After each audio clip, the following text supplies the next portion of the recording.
Eight-game slate on Friday. Who's ready for more pain? No, I am.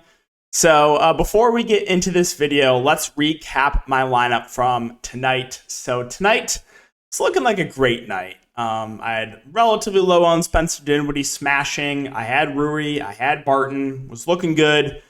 Was winning, $500 plus in GPPs. All I needed was just Miami to not go to overtime and, Giga Chalk, Bam Adebayo, smashing over. I just need overtime, right? Looking great. Anything but overtime. Overtime. Just miss in every high-stakes tournament, cash and low-stakes tournament, but lose money overall. Unreal. Unreal stuff. Max Strus, let's go over my lineup. Max Strus, I think, had 19 fantasy points at the end of the first quarter. He finished with 19 fantasy points, so happy for him. You can kind of say the same thing about Anthony Simons, who did literally nothing in the fourth quarter. Joel Embiid got pulled in a game. It was a 10-point game with like 5 minutes to go. He got pulled, so that's pretty cool. Again, Rui smashed, Barton smashed, Dinwiddie smashed. Just missed the cash because of Miami overtime. So a little bit tilted. Cannot lie. Also, Justice Winslow.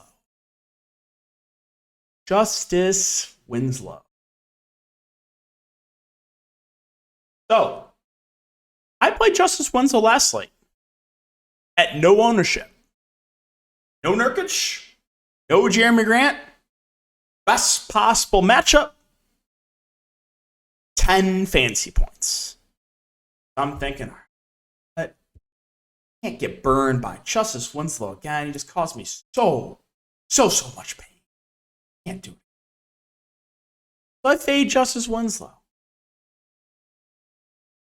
Triple-double. Absolute smash for Winslow at no ownership. But when I play, literally the night before, massive bust. Sinks my lineup. So Winslow pain, overtime costing me $500 plus. Can't wait to lose more money tomorrow. But guys, the sponsor of today's video is Prize Picks. If you're not familiar with Prize Picks, it is a player prop site. You can use the code DKDFS for a 100% match up to $100. And if you guys are looking for more in-depth content, you can check out my Patreon link down below. All right. First game here, we got Denver, we got Boston. No standout plays here for Denver. Jokic should have gotten foul trouble last game, so you did see pretty good performances from Murray, MPJ, and Gordon, but we can't expect Jokic to get in foul trouble every single game, or get in foul trouble again. So Jokic himself, more of a contrarian play, and then Murray, MPJ, Gordon all look pretty similar to me. KCP at 5K, kind of just there. Bones Highland, the guy that I bet to win Sixth Man of the Year. Has been playing pretty well off the bench. He's always viable for GPPs. Probably can't get to Bruce Brown. I'm not dealing with Jeff Green or anyone like that. Moving on to Boston. So for Boston, still no Robert Williams. Malcolm Brogdon is out. So with Brogdon out, you probably get a couple more minutes for a guy like Derek White. And then they should dust off Peyton Pritchard, play him a little bit. But top-end guys, Tatum, Brown, they both seem priced about right. I mean, small lean probably to Brown over Tatum for the discount. Marcus Smart at 5'9", he's not going to see any more run with Brogdon out. He just feels like a pretty safe play in the mid-range, as does Al Horford, assuming he stays out of foul trouble. You should see big minutes for Grant Williams if he stays out of foul trouble, but he's a low-usage guy. Again, Derek White might pick up a couple more minutes without Malcolm Brogdon. I think he looks okay. And then Hauser had a really big game last game, but kind of feels like a chase. And then I do think they dust off Peyton Pritchard at the flat man price. I guess playable in a large field tournament. Phoenix and Orlando. So the big news here is Chris Paul. If Chris Paul's out, there's a lot to like here for Phoenix. So Devin Booker would do more of the ball handling. He had 10 assists last game. He would look really, really good. I would really like Cam Payne, who would be way underpriced here if Chris Paul is out. And then I mentioned liking Mikal Bridges last slate as a contrarian play. He smashed at no ownership. Now, I will say we can't expect 60 fantasy points again from Bridges, but he would still look solid. DeAndre Ayton was very disappointing last game, but he should still play over 30 minutes, and he feels a little bit too cheap. If you want to like take a shot on like Torrey Craig or Lee or Shamet, I guess you can if Chris Paul is out, but main interest there in the starters. And if Chris Paul plays, then there's no standouts in my opinion for Phoenix. On the Orlando side, we got to keep an eye on Paolo Banchero news. He is currently questionable. If he misses, just more usage for the starters like Wendell Carter Jr., Franz Wagner, Bol Bol, Jalen Suggs. Schumo Okeke also picked up the start last game. He played 32 minutes. If he starts again, would like him a good amount for value. Bo Bamba played a bit more. I mean, he's viable for tournaments, as is Terrence Ross. If Banchero plays, no real standouts there for Orlando. Detroit and New York, Cade Cunningham is questionable, I should say, and we do have Bagley and Burks also questionable, as is Hamidou Diallo. So a lot to keep an eye on for Detroit. If they're all out, well, Jaden Ivey probably will be the main go-to guy. He would look really good at 5'7". Should see a bit more usage for guys like Bay, Bogdanovich, Stewart. They would all look a bit better. And then Killian Hayes at 3'4". I would guess that he picks up the start. They could also go to Hamidou Diallo if he's available. So a lot to keep an eye on there for Detroit. If Cade Cunningham does play, then he's probably my favorite play in Detroit. He shot awful last game, but he has been their go-to guy this year. So a lot to monitor there for the Pistons. Moving on to the Knicks. So Randall, Brunson, Barrett all seem like decent plays, no priorities. Brunson, whenever I take this guy's over on Prize Picks, he's always just awful. Randall, I mean, he has seen a little bit more run with Mitch Robinson out. But again, no real priorities there. Hartenstein's minutes have ticked down even with Robinson out. They started Jericho Sims last couple games. He played 27 minutes last game.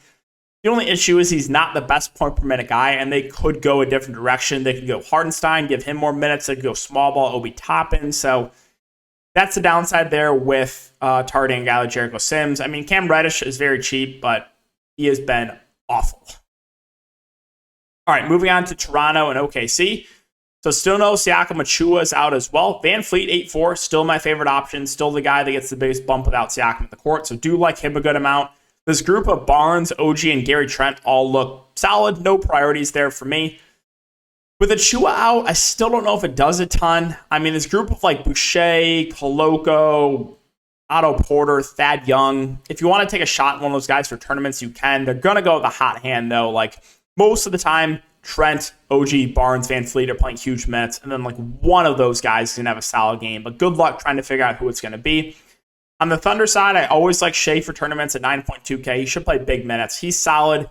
Josh Giddey at 6'5", feels priced about right. He had a good game in double overtime last game.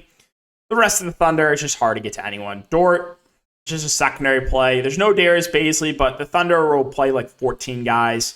If you want to take a shot like a Pokusevski or Man for tournaments, you can. Williams does have a ceiling too, but his minutes are not secure. JRE, minutes all over the place. It's just a super hard team to feel confident about anyone besides Shea and Giddey. Moving on to Milwaukee. So no Giannis, no Drew, no Middleton, and Pat Connaughton, I think, is out as well. We'll keep an eye on that. But Javon Carter was a guy I was very high on last slate. He wasn't super popular. Now, okay, we can't expect 60-plus fantasy points from Javon Carter again, but he's going to be the primary ball handler. So at 5.3K, he's still a solid play. Bobby Portis faders going unpunished. There were very few faders because he was like 80, 90% owned on high stakes. But the few people that faded him that went unpunished, that was a crime. They deserve severe punishment if they fade him again. So I really like Bobby Portis. I don't care at all what happened last slate. I think he's still one of the better plays on the board. Brook Lopez, still a good option. He played 36 minutes in regulation. I like him. Grayson Allen going to be, one of the guys relied on for offense. I think he's a solid play at 5'1". Beauchamp, he did have a good game, but I would say it's more of an outlier. He's a pretty bad point per minute guy, so I'll probably let others chase that. I don't think I want to mess with George Hill. I was surprised how little Jordan Nwora played. I would have thought he would have played a lot more, but he did shoot 1 of 9, so maybe if he has a better shooting game off the bench, that he could play a bit more. Moving on to the Spurs, no standouts here, but this grouping of Jones, Pirtle, Vassell, Keldon all look pretty similar. So, yeah, no standouts there. Richardson at 4-2. His minutes are a bit up and down. I will mention Charles Bassey. He's been playing the backup 5. If you want to take a shot at him for tournaments, you can. But, yeah, no real standouts there for San Antonio. Minnesota, Memphis. You guys know what I'm going to say about Minnesota. They're all fine tournament plays in Cat, Gobert, Edwards, and D'Lo. No priorities, though. It's tough to figure out who it's going to be at a night-to-night basis. If you want to play McDaniels for value, you can, but this guy's in foul trouble majority of the time.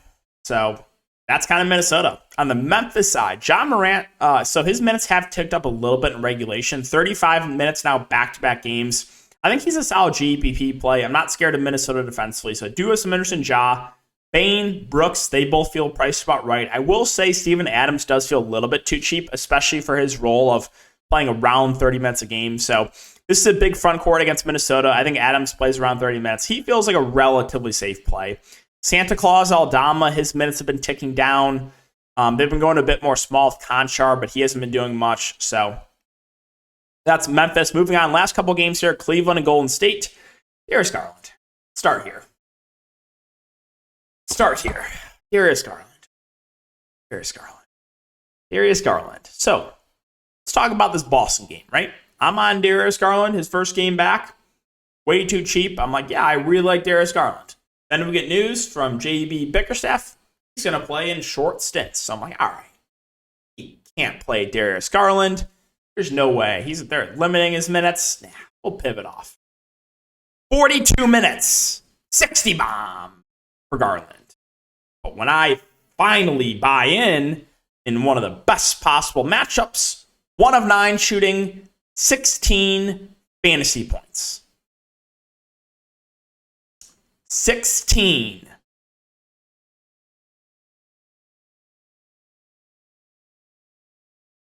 So now the ownership is really going to drop on Garland. I'm fine going back to the well. I still think he's a solid play at 7-4. If you want to go to Mitchell at 9-1 at the top, that's totally fine. I'm not chasing LeVert, Allen, Mobley. These guys both should play about 30 or so minutes. They're both fine options. If you want to take a shot in Love in tournaments, he's always in play.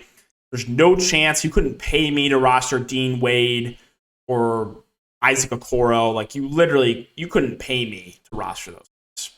Golden State. So Golden State last game, they did run their starters a lot. Not saying it's going to happen again, but the bench did struggle, and you saw like big minutes for all the starters. So not the best matchup, but I always like Steph for tournaments. He's had a really good start to the year. Andrew Wiggins has been their second most consistent player. He's playing huge minutes as well. Totally fine going to him.